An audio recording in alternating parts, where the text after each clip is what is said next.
Pain at the pump has some travelers rethinking summer vacation plans with gas prices soaring, hovering at an all-time high heading into the holiday weekend. There's a new survey out that shows high pump prices are a bigger factor for traveling this year than COVID.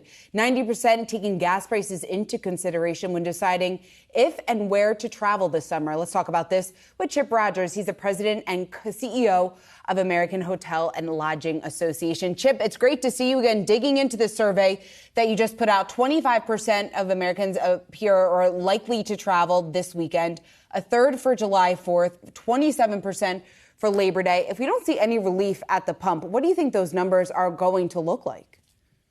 Well, best case scenario, they still travel, but they travel a little bit closer to home so that they can stay in a hotel either way.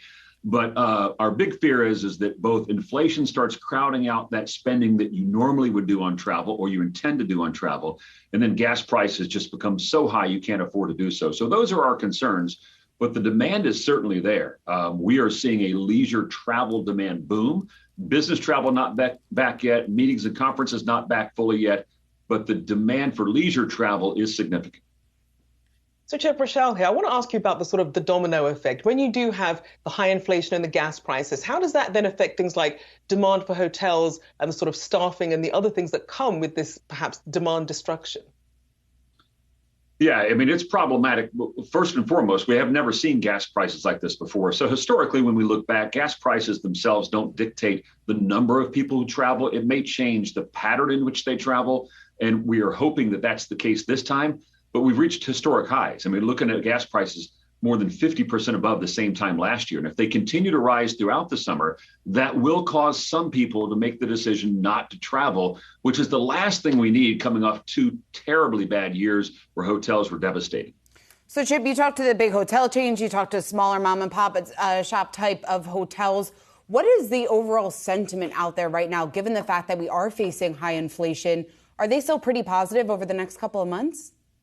Yeah, I think so. Everyone's still very positive. I mean, look, we're coming off of 2020, which was the worst year in history for the hotel industry. And 2021 was one of the worst years. And so pretty much anything looks better right now. And there still is some optimism out there, but growing concern over these gas prices that continue to go up and up and up and the impact it might have on travelers. Again, right now, we're living off of almost exclusively leisure travelers. The business travelers are not back yet because people aren't fully back in the offices. And the meetings and conferences, it's going to take a couple of years to fully get back to where they were in 2019. And obviously with COVID, a lot of international travel was having issues in terms of people being able to come from country to country, different rules. What are you seeing in terms of overseas travelers coming to the US and wanting to travel and spend here as well? Well, they want to, but the U.S., we don't necessarily make it that easy. We're still the last country on earth for people to get back into the country without taking a test, or I should the last developed country. And so we don't even make it easy on our own citizens who go across the pond and decide to come back to here. But where you're seeing it manifest itself are really in those gateway markets. If you look back the last 2 years, the three worst cities almost every single week have been New York, San Francisco, and Washington, D.C. And just last week, again, San Francisco, the worst in the country compared to 2019, and that's because the Asia travelers can't get in. Flip side of that is places that have been open the entire time, especially in Florida, Miami, Tampa, and then Phoenix and Arizona. Those have been the three best markets. And so domestic travel booming, international travel still hitting key markets in a bad way. Chip, a big roadblock here, a big challenge for the industry, as in a number of industries, is just simply finding the workers. We've had this massive labor shortage, obviously having a huge impact on hotels and really the travel industry at large. What are you hearing from the hotel owners? Are they able to find the workers that they need? Boy, this is the biggest challenge we've had in quite some time. Had a large group of owners and management companies in my office recently. I asked them what the three biggest challenges were. The first gentleman that spoke up said, three biggest challenges, labor, labor, labor.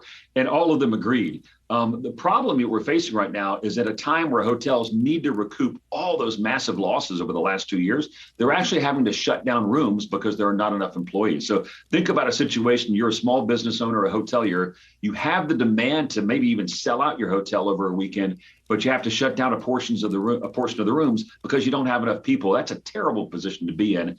We're working through this. Everybody needs more workers, but our industry especially. And how are you finding that some of these smaller hotel companies are able to adapt versus some of the large ones who perhaps have a bigger budget to work with and really sort of manage to be able to do things like close down rooms? Yeah, well, they're relying a lot more on technology.